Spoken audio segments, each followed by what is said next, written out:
Hi, I'm Old Norse specialist Dr. Jackson Crawford. Throughout the years of me teaching Norse mythology at universities like UCLA, Berkeley, and Colorado, and then making my own videos about the subject and my own translations of the original sources of Norse mythology, such as the Poetic Edda due in a second edition this year, I have continued to run into a weird misperception that's kind of the opposite of a lot of other misperceptions that I run into. And that is the notion that Norse mythology was essentially made up by Christian writers, especially Snorri in the 1200s. This is a dramatic misunderstanding of our sources. It is especially a misunderstanding of the fact that there is a difference between Snorri Sturluson's prose Edda and the poems of the Poetic Edda.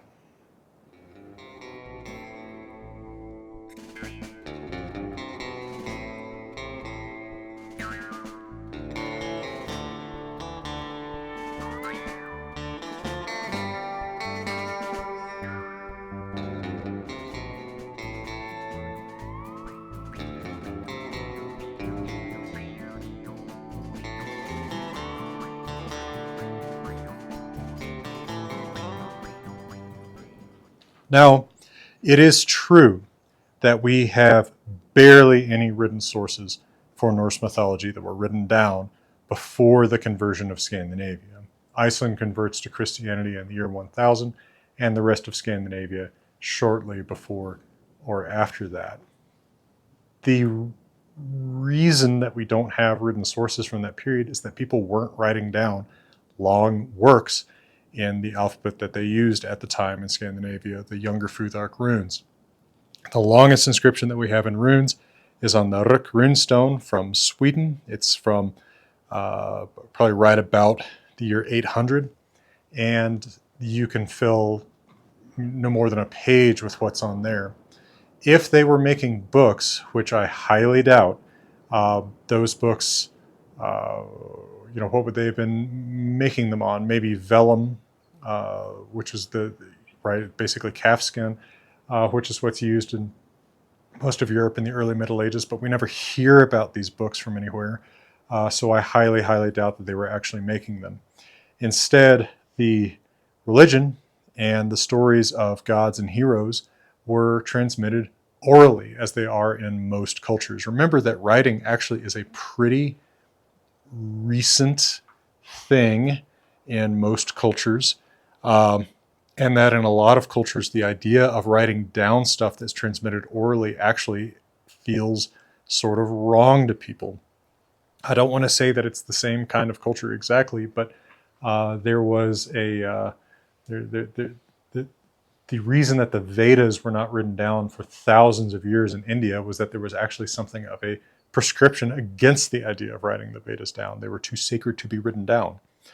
And probably there would be something of a reaction to that effect among the people charged with remembering these things in the actual pre-Christian period. Part of their social role was to remember them orally. We see an echo of that in the early law codes at Iceland and other places in Scandinavia and nearby places like Frisia, where it is actually somebody's role to memorize the laws, right? In the same way that they're not writing the laws down originally, they're being memorized by someone whose job it is to remember and transmit them. So it's not just, and this is kind of a different rumor or misunderstanding than the one that I'm really addressing here, but it's not just this notion that, Christians destroyed books that must have once been there. I don't think the books were there. I think that the books that we have written down were written down because Christians wanted to write them down for a different reason. And the reason that Christians wanted to write these things down in the 1200s, and I'll talk about specifically what these things they wrote down were in a moment, the reason they want to write them down is that people are forgetting them. And Christians being in a literate culture, at least a partially literate culture in early Christian Iceland, Iceland being much more literate than a lot of the rest of Europe at the time, consider this, a valid way of transmitting information, right? One thing that we forget is sort of new and unique in the history of the Western world with Judaism, Christianity, and Islam is that they value the written word, right? They actually put a written testament as a central part of the belief, right? Acknowledging, as is true, that a written source is not going to change in the same rapidity as an oral source. So what did Christians write down in the 1200s of pre-Christian beliefs? And why can we actually trust those pretty well as not just stuff that those same Christians made up? Let me tell you a little bit about some of the stuff that I am working on right now, and a little bit about my friends and partners at Grimfrost, and I'll come right back and talk about just that. I share a lot of free information on this channel, but I don't want to just give you the information that I have found in a career of seeking it. I also want to give you the tools for finding and evaluating that information yourself. I am not the ultimate arbiter of truth, but I can give you the tools to arbitrate truth yourself. So if you would like to evaluate my claims about Old Norse language and literature, I will teach you more, give you more in your own toolbox in Old Norse language and literature in my Old Norse Zoom classes. There is my elementary Old Norse class in which I will take you from maybe knowing nothing at all about languages in general, or Old Norse specifically, to reading Old Norse prose with the help of resources easily available online. You'll read texts like this one and realize the cognates that make words more recognizable, right? Heimr is home, stein is stone. You'll find that most words in Old Norse that have an A sound in them have an O in English. You start picking up on patterns like that and it makes it much less intimidating to approach. I also have my Völuspá and Havamal word-for-word classes in which we read those texts with an absolutely fine-tooth comb. You don't have to know Old Norse yourself, but I will look at the Old Norse text and I will tell you word by word what I see there. Different interpretations, different evaluations, let you draw your own conclusions about those two most important texts of Old Norse myth. And if you already know some Old Norse and you want to read, I have my guided reading club. Next, we're going to be reading the Saga of Gisli Sorsson in its entirety. Come if you have a little bit of Old Norse reading knowledge or a lot. And also on Patreon from time to time, I'm offering some reading sessions in Old Norse for those who don't have the time to practice as consistently as we do in Reading Club.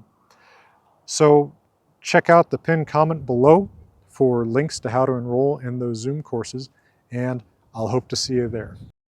Check out my friends and partners at Grimfrost, that's grimfrost.com, for great Viking-era replicas as well as copies of my own books, especially if you live in Europe. It's fairly well known that our two major sources for Norse mythology are two books called the Poetic Edda and the Prose Edda. And I think that one of the major misunderstandings of the reliability of the Eddas comes from confusing those two books because they sound the same. It's not my fault that these two books have names that sound the same. In Icelandic, they are usually referred to a little bit more separately as Snorra Edda, the Edda of Snorri, the Prose Edda, and Eddukvæði, the poems of the Edda, the Elder Edda, Poetic Edda. Most people don't use Elder and Younger Edda for these anymore because those terms are kind of confusing with relation to their manuscripts. But the Poetic Edda is a compilation of about 30 poems about the Norse gods and heroes that was written down probably originally around 1200 in Iceland. And then we have a copy of it. What actually survives is a copy of it from about 1270 called the Codex Regius, the Poetic Edda, or in Icelandic Konungsbók, King's Book. And then a lot of the poems are also copied into another manuscript a little bit later called AM 748 1 Quarto. These poems were not fully understood by the people writing them down.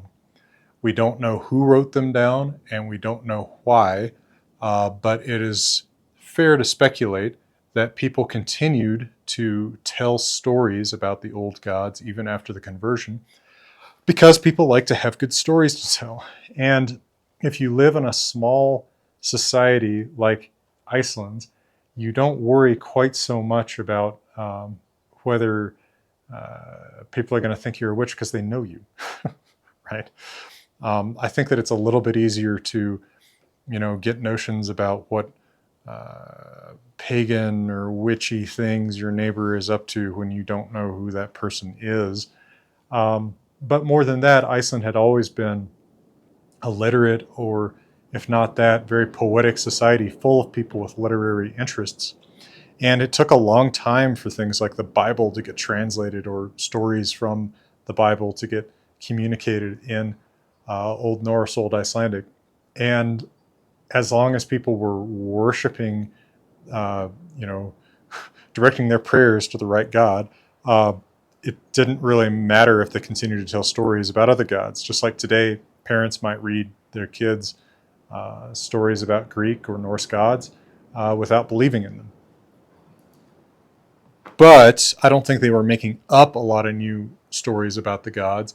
And since the poems of the Poetic Edda, again, are not always understood by the people copying them, I think that we can safely say that they come from, for the most part, and there's going to be a case-by-case difference between these, and I'll probably make a companion video to this about the oldest stuff that's in the Poetic Edda. But say that these poems were originally written down around 1200 by someone who doesn't fully understand the oral literature that he's hearing.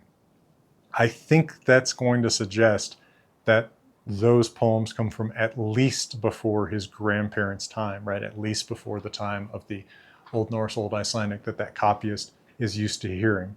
That puts them about 100 years-ish before they're written down. So I would say that most of these poems, even if they were not originally composed exactly before Christianity took over as the religion of Iceland, were composed within living memory of a time when it wasn't the religion of Iceland. Now, other evidence for that would include that sometimes the poems actually work better as poetry at an earlier period in Old Norse, Old Icelandic, than they are written down in. Think about the way that in English you might copy a stanza of Shakespeare where love and prove rhyme. We don't rhyme those, but you still write them down as if they rhyme because that's how Shakespeare wrote them. So sometimes there are words that alliterate. This is alliterating rather than rhyming poetry. Only if you presume an older stage of the language. And sometimes we have pretty good evidence from runic inscriptions from before the Christian period that Icelandic would have had said word alliterate before the year 1000, but not after it. Now, you can learn that certain words used to alliterate. You can learn that certain words used to rhyme. So that's not absolutely bulletproof. But the fact that this happens at least suggests that there is a notion. See if you can follow what I'm saying here, because I think that it's actually a stronger argument than it may initially sound like.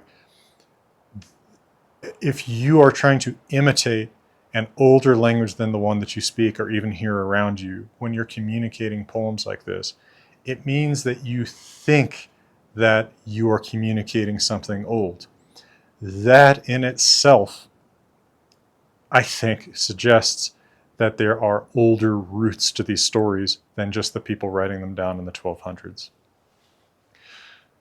Now, Snorri Sturluson is an Icelandic chieftain in about the 1220s who writes a book that we call the Prose Edda. He actually just called it Edda, and that's where the title of the two books comes from today. Now, he is a little less reliable than the Poetic Edda in the sense that the Poetic Edda appears to be people in the 1200s just writing down stuff that they've heard, right? This is how this poem came down to me. I don't fully get it, but here it is. Snorri is trying to explain them, and he quotes a lot of the same poems that are in the Poetic Edda, but he doesn't seem to have the manuscript or the manuscript's original, the original that the manuscript that we have is copied from. He doesn't have the manuscripts that we have. He's not just copying from the Codex Regius because it comes from after his lifetime. He's also not copying from the manuscript that that's copied from because his wording is slightly different. So he knows these things orally too, or potentially has a written source different from the one that gives rise to ours, in which case we see that there's even more interest in this stuff going around than we otherwise know about. At any rate, it shows us that lots of people, potentially during Snorri's lifetime, still remember these poems. Now, he also quotes poems that we don't have in the Poetic Edda, showing that different people remember different ones. Now, Snorri tries to explain them, and he also tries to reconcile them to some degree with Christianity. He writes a prologue to his Prose Edda in which he describes the creation of the world by God in much the same terms as it's described in Genesis. And he then goes on, in his learned medieval Christian way, to talk about the Trojan War. And like so many medieval Christians, this is actually you see this in Albania, you see this in Wales, you see this in England. He tries to say, well, we know who the Greeks are from the Trojan War. Who are the Trojans? And he says, oh, the Trojans, well, those must be our gods, right? And so what he's trying to do, actually often people misunderstand this as a real old pagan tradition that the pagan gods were from Troy. It's ludicrous.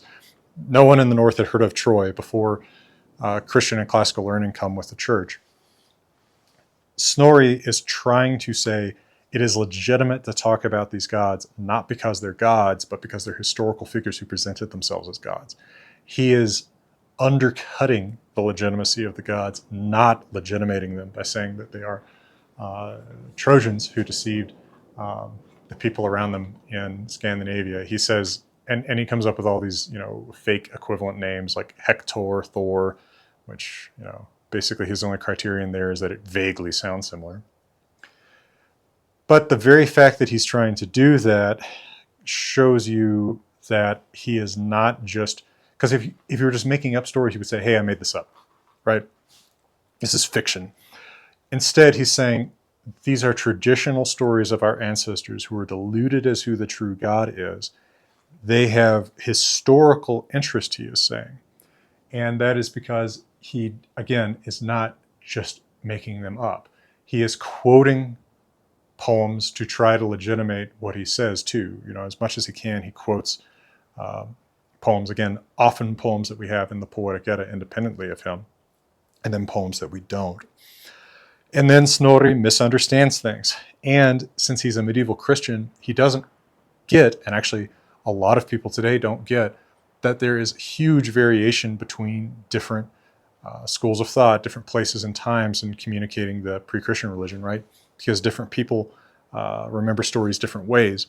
Snorri tries to combine them when he has more than one version. For example, my favorite example probably is that on top of the tree Yggdrasil, there's supposed to be a bird of prey.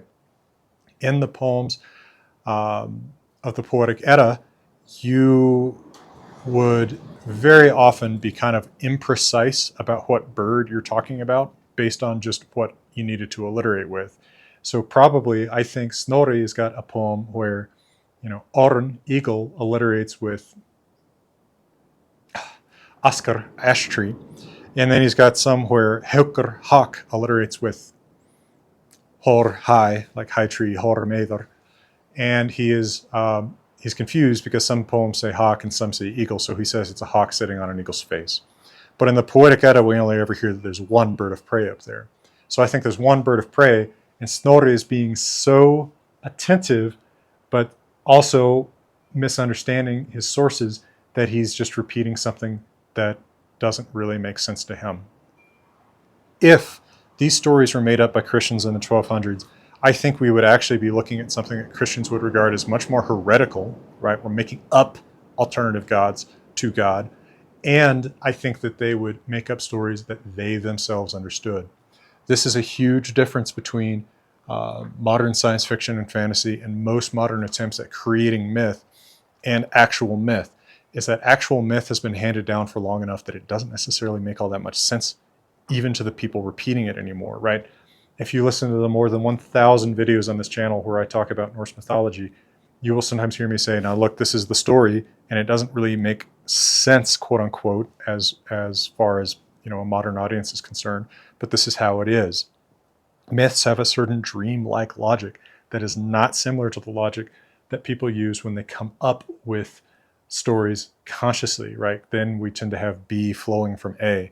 Myth very often has A like weirdly enmeshed with B, and then, oh yeah, C is sort of over here to the side. Like it doesn't flow in the way that a clean narrative does. So Snorri tries to make a little bit more systematic sense out of his stories, but I think that he's still a reasonably accurate witness to the poems that he had heard handed orally down to him over the last 200 years. And I think that the Poetic Edda is an excellent witness to the poems that have been handed down for about 200 years.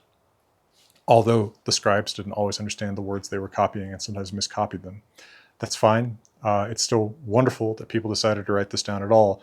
And I think that we need to have a little bit more gratitude for what we have, because it's a lot more than in just about anywhere else in the Christian world. Iceland really did a good job of preserving its pre-Christian mythology. If you want to read some of that in English translation, the second edition of my translation of the Poetic Edda, much expanded and revised, with some excellent new visuals, as well as new material, new poems that hadn't been included the first time from new sources other than the Codex Regius, the Poetic Edda. That should be out in late fall 2025. And then my translation of Snorri Sturluson's Prose Edda probably about a year later. So I hope you'll check those out. They are designed to be readable by any interested person. They don't take any sort of specialized knowledge or a special interest in poetry to read. And you can support this channel and my free videos about Norse language, myth, runes, etc., and a lot of videos about linguistics more generally, by going to patreon.com/NorseBySouthwest. That's patreon.com/NorseBySW. Well, for now, from beautiful Colorado, I'm wishing you all the best.